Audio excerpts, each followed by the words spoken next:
सकाळी उठून आलात. आपली पहिलीच आजची मीटिंग आहे जी सकाळी आहे, त्याबद्दल तुमचे सगळ्यांचे धन्यवाद. आणि आपण इथे सकाळी कशासाठी आलो तर आपला बिझनेस वाढवण्यासाठी आलोय. तर मी तुम्हाला आज काही बिझनेस वाढवण्यासाठी काही ट्रिक्स आहेत ज्या तुम्ही गव्हर्नमेंट सेक्टरमध्ये वापरून तुम्ही तुमचा बिझनेस वाढवू शकता. तुम्ही माझे डायरेक्ट कस्टमर नाही आहात, पण तुम्ही हे प्रेझेंटेशन समजून घ्या आणि तुम्हाला जिथे वाटेल की तुम्ही मला तिथे कनेक्ट करू शकता तिथे तुम्ही मला कनेक्ट करू शकता. Next slide. माझे एज्युकेशन मॅडमने सांगितलेलं जे इंट्रोडक्शन दिलेलं आहे, इलेक्ट्रॉनिक्स इंजिनिअरिंग प्लस पीजीडी व्यायाम, टोटल 21 वर्ष मी काम केलं. त्याच्यानंतर मी स्वतःचं मार्केटिंग कन्सल्टन्सी चालू केलं 2019 पासून. नेक्स्ट स्लाइड सर, फटाफट घ्या स्लाइड सर. माझ्या या काही कंपन्या होत्या, एस गॅस अॅनालायझर, अल्ट्रासोनिकची कंपनी होती, ECI ऑटोमॅटिक इलेक्ट्रिक ठाण्यातच होती, तिथे मी 4 वर्ष होतो. एम्को ट्रान्सफॉर्मर्स तिथे मी 8 वर्ष होतो आणि शेवटची कंपनी 2 वर्ष होतो. Next slide. नेमकी काही UMICCचा मी फाउंडर मेंबर आहे, भक्ती मॅडम पासून आहेच मी. त्याच्यानंतर मी आजपर्यंत मॅक्झिमम माझ्या हिशोबाने 90 ते 95% मीटिंग्स अटेंड केलेल्या आहेत. एका दुसरी मीटिंग झाली असेल लिस्ट सांगायचं झालं, आपलं हे जेव्हा युनिक फाउंड झालं 2022 मध्ये, तर त्याच्या आधी 2 वर्ष आधी 2020 पासून मी मराठी व्यावसायिक एकीकरण या असा एक आपला व्हॉट्सअपचा ग्रुप होता आणि त्याच्या संदर्भात आपण ऑनलाईन सेशन वगैरे आपण घ्यायचो. म्हणजे एक कार्यक्रम पूर्ण म्हणजे वर्षामध्ये ऑनलाईन मीटिंग्स व्हायच्या आहेत.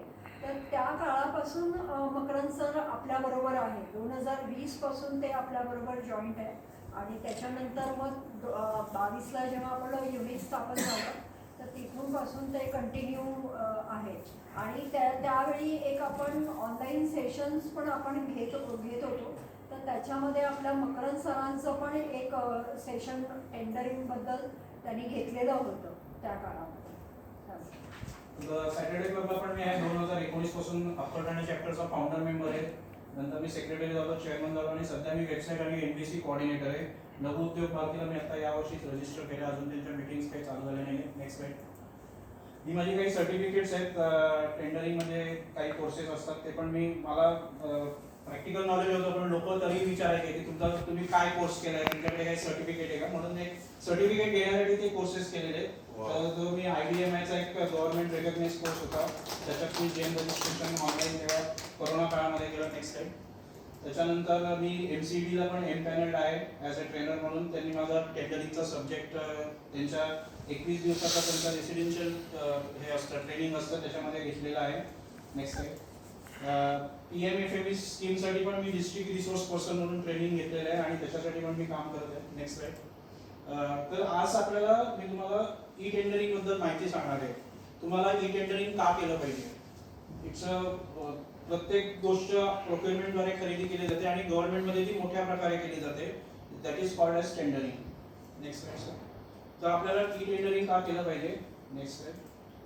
तर तुम्हाला तुमचा बिझनेस हा पहिला आपण लोकल लेवलवर करत असतो, त्याच्यानंतर स्टेट लेवलवर करू शकतो, त्याच्यानंतर आपल्याला तो नॅशनल लेवलवर नेला पाहिजे आणि इंटरनॅशनल पण बिडिंग होत असतात. इंटरनॅशनल बिडिंग ही मोठ्या व्हॅल्यूजची असतात, 200 करोड 300 करोड. तर त्या बाबतीत आता मोठा निर्णय आपल्या सरकारने घेतलेला आहे की बिलो 200 करोड्सला इंटरनॅशनल बिडिंग नॉट अलाउड आहे. म्हणजे बाहेरचे पार्टिसिपंट्स अप टू 200 करोडच्या खाली बिडिंग करू शकत नाही. जर 200 करोडच्या वर असेल तरच त्यांना ते बिडिंग करायला अलाउड आहे. तर आता आपली अशी परिस्थिती आहे की 200 करोडपर्यंतची टेंडर आपल्याच मेक इन इंडियाच्या पॉलिसी अंडर विदिन इंडियातल्या लोकांनाच ती मिळाली पाहिजे, हा सरकारचा आग्रह आहे. पूर्वी 50 करोड 100 करोडची टेंडर्स पण इंटरनॅशनल बिडिंगद्वारे लोक बाहेरच्या कंपन्या घेऊन जायचे, ते आता थांबवण्यात आलेले आहे. Next slide. Benefits of e tendering काय आहेत. तर टाइम सेव्हिंग आहे, एफिशियंट आहे, इन्क्रीज इन एफिशियन्सी आहे. पूर्वी फिजिकल टेंडरिंग पद्धत होती, त्यामध्ये तुम्हाला डॉक्युमेंट्स घेऊन ट्रॅव्हल करावं लागायचं किंवा सबमिट करायला 2 दिवस अगोदर कुरिअरनं किंवा स्पीड पोस्टनं पाठवायला लागायचं. आता तुम्ही शेवटच्या क्षणापर्यंत टेंडरिंग करू शकता, पण दॅट इज रिस्की ऑल्सो. तर मी सजेस्ट करतो की नेहमी 1 दिवस अगोदर टेंडर सबमिट करावं. आणि काही इतर फायदे आहेत की ट्रान्सपरन्सी आहे. समजा तुमचे टेंडरिंगचे रिझल्ट सगळ्यांना दिसतात ओपनली, त्यामुळे सगळ्यांना ओपननेस अँड ट्रान्सपरन्सी आहे. तुमची प्राइस काय आहे आणि इतरांची प्राइस काय आहे हे लपवलं जात नाही. Next slide. Benefits of e tendering, तुम्हाला मोठी क्वांटिटी जर मिळू शकते, त्याच्यामधून मोठी व्हॅल्यू आणि मोठी क्वांटिटीची ऑर्डर मिळू शकते, की तुम्हाला तुमच्या बिझनेससाठी 1 वर्ष 2 वर्ष 3 वर्ष इथपर्यंत सुद्धा पुरू शकते. म्हणजे तुम्हाला तुमची मॅन्युफॅक्चरिंग कॅपॅसिटी वाढवायला भाग पाडते ती. तुम्हाला प्रायव्हेट सेक्टरमध्ये प्राइस कोणी सांगत नाही, पण तुम्हाला गव्हर्नमेंट सेक्टरमध्ये ती आपोआप समजते. कॉम्पिटिटिव्ह डाटा तुम्हाला इझिली मिळतो. त्याच्यासाठी तरी तुम्ही टेंडरिंग केलं पाहिजे. आणि तुम्ही instead of going to 10 customers, private customers, तुम्ही एक जर टेंडर मिळवलं तर तुमचा करोड, लाखोचा किंवा करोडोचा तुम्हाला बिझनेस मिळू शकतो. Next sir. तर हेच पॉईंट्स मी परत पण सांगितलेले की हे मी काही बायर साईडनं दाखवलेले आहेत की सप्लायरला का टेंडरिंग करायचं असतं, कारण त्यांना कमी किमतीमध्ये सामान घ्यायचं असतं आणि त्यांना रेट निगोशिएट करायचं असतं. कॉम्पिटिशनमुळे रेट निगोशिएट होतात आणि त्यांना योग्य तो भावामध्ये त्यांना वस्तू किंवा सर्व्हिस मिळू शकते. आणि मटेरियल एका ठिकाणी सेंट्रली परचेस केल्यामुळे त्यांची कॉस्ट रिडक्शन होते. Next slide. फिजिकल टेंडरिंग आणि ऑनलाईन टेंडरिंग. पूर्वी तुम्हाला फिजिकल डॉक्युमेंट्स कॅरी करावे लागायचे, आता तुम्ही शेवटच्या क्षणापर्यंत ऑफिसमध्ये तुमच्या बसून करू शकता. But I recommend to do it one day in advance. तर बेसिक थिंग्स काय असतात टेंडरिंग करण्यासाठी? तुम्हाला एक कॉम्प्युटर पाहिजे, लॅपटॉप पाहिजे, क्लास 3 डिजिटल सिग्नेचर पाहिजे, नेट बँकिंग तुम्हाला असलं पाहिजे तुमच्या अकाउंटला, आणि चांगलं वायफाय पाहिजे. यात काही बेसिक गोष्टी आहेत ज्या तुम्हाला लागतात. नेक्स्ट. ही काही टेंडरिंगची पोर्टल्स आहेत, जी काही कस्टमरचे पण टेंडरिंग पोर्टल्स आहेत आणि कॉमन पोर्टल्स पण आहेत. टेंडर्स महाराष्ट्रासाठी टेंडर्स महाराष्ट्र हे टेंडरिंग पोर्टल आहे. ऑल ओव्हर इंडियासाठी सेंट्रल पब्लिक प्रोक्युरमेंट हे पोर्टल आहे. आणि बाकी कस्टमर्सची पण काही पोर्टल्स आहेत. आणि अशी टोटल सगळ्या स्टेट्सची मिळून सगळी मिळून टोटल 264 टेंडरिंग पोर्टल्स आहेत. नेक्स्ट. IRPS हे रेल्वेसाठी, जे मी आता नवीन आलेलं पोर्टल आहे 2019 पासून, ज्याच्यावर मी ट्रेनिंग घेतलेलं आहे आणि त्याच्यावर काम करतोय. BRC न्यूक्लिअर पॉवर यांची पण पूर्वी टेंडरिंग पोर्टल्स होती, त्यांची वेंडर रजिस्ट्रेशन प्रोसिजर आहे, पण आता ती सेंट्रल पब्लिक प्रोक्युरमेंटद्वारे पब्लिश केली जातात. नेक्स्ट. हे काही all India state electricity boards आहेत, महाजेनको, महाट्रान्सको, महाराष्ट्रातले तुम्हाला माहीत असतील, पण मी NTPC, BST, Chhattisgarh state power, Kerala state, Madhya Pradesh power grid, हे जे कस्टमर मी दाखवले त्यांच्याशी मी स्वतः काम केलेलं आहे 21 वर्षांमध्ये कधी ना कधी, म्हणून मी हे सिलेक्टेड कस्टमर्स दाखवलेले आहेत. नेक्स्ट. इंजिनिअरिंग कंपनीमध्ये तुम्हाला मोठ्या मोठ्या कंपन्या आहेत, त्या पण टेंडरिंगद्वारेच परचेसिंग करतात, पण त्यांची टेंडर्स ही त्यांच्या वेबसाईटवर पब्लिश केले जातात आणि तुम्हाला ईमेलद्वारे त्यांना कोटेशन द्यावं लागतं, कारण त्यांच्याकडे स्वतःची टेंडरिंग पोर्टल्स अशी नाही आहे, पण त्याही कंपन्या टेंडरिंगद्वारे बिझनेस करतात. Next. Railway is one of the biggest customer. All over India railway is one of the biggest customer. टाचणीपासून ते करोडो रुपयांची खरेदी तिथे होत असते.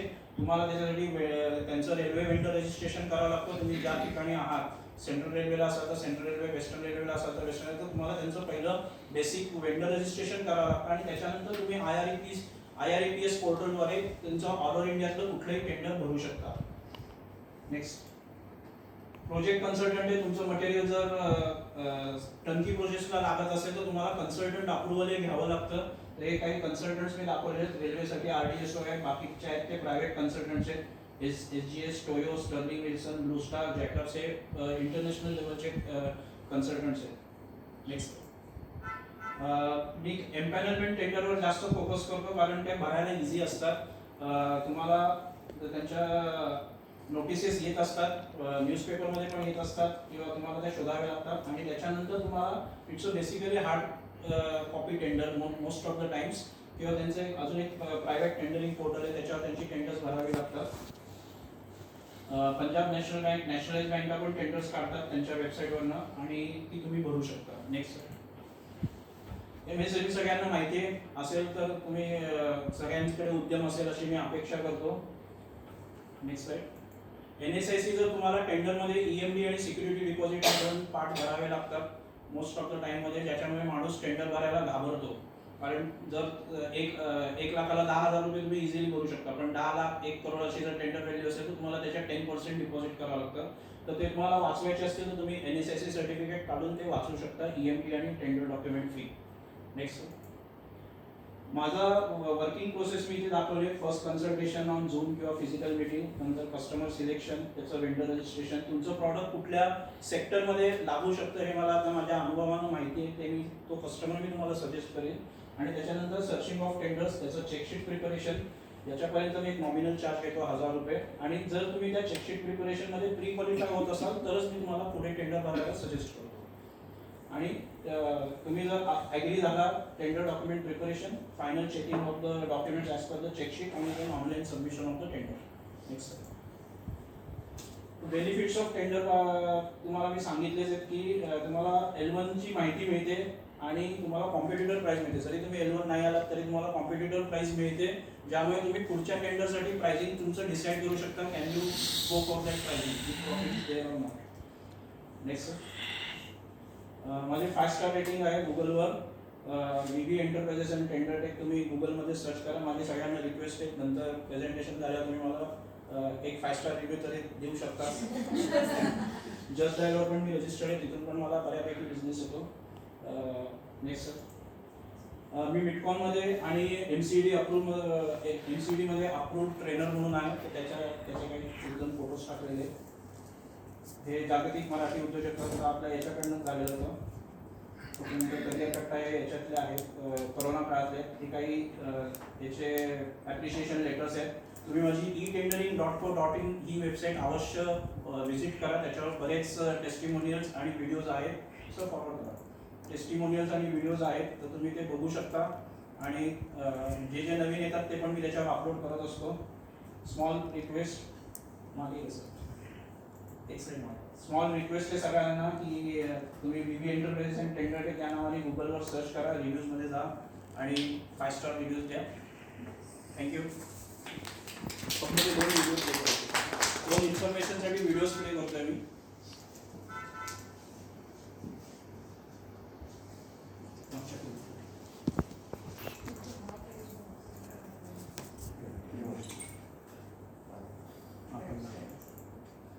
आणि मी व्हिडिओजची सगळी लिंक तुम्हाला पाठवतो मी याच्यावर व्हॉट्सॲप ग्रुपवर. आपल्या 8-10 व्हिडिओज आहेत, पण मी इथे 2च लावतो. नाही आवाज नाही ना, PPT पण दिसतो. दूसरा प्ले करा, नेक्स्ट व्हिडिओ क्लोज कर, प्रेजेंटेशन क्लोज करा. प्रेझेंटेशन क्लोज करा त्याच्यामध्ये. ठीक आहे, म्हणाले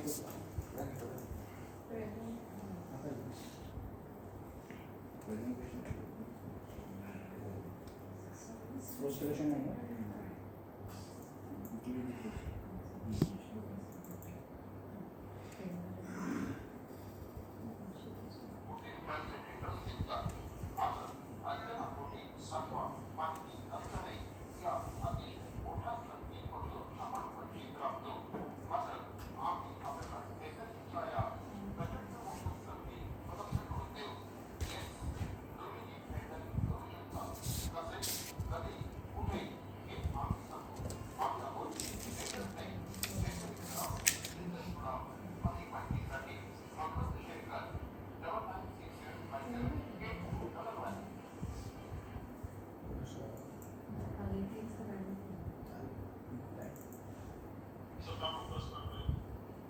सॅटर्डे क्लबमध्ये ते यांना ओळखत असतील, नरेंद्र बगाडे सर आहेत.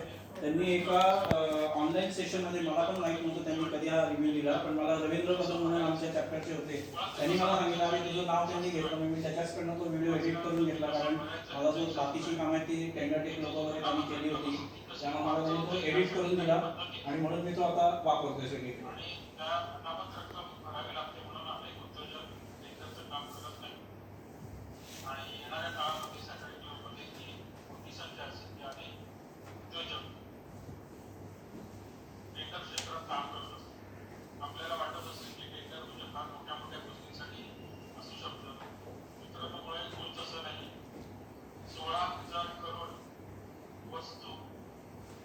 आज सेंट्रल गव्हर्नमेंट, स्टेट गव्हर्नमेंट सर्वसामान्य